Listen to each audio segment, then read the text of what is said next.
Alam mo ba na may mga belo na ninakaw mula sa isang bayan sa Pilipinas at inantay ng mga tao ang kanilang pagbabalik ng mahigit 100 taon? Taong 1901, Samar. Matapos ang isang labanan sa Balangiga, inutusan ng isang Amerikanong general na sunugin ang buong bayan bilang parusa. Libu-libong Pilipino ang namatay at nang umalis ang mga sundalo, dalawang bagay ang kinuha nila bilang trofeo. Ang mga belo ng simbahan. Hindi lang belo ang mga iyon. Bawat kasal, bawat libing, bawat kapistahan, bawat bagong silang nasanggol, ang mga belo ang nagpapahayag ng bawat sandali ng buhay ng bayang yon.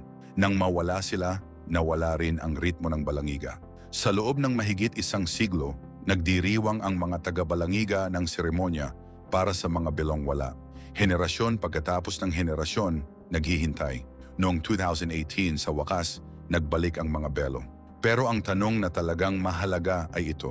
Paano mo ninakaw ang puso ng isang bayan? Kunin mo ang bagay na ginagamit nila para maramdaman na sila ay buhay.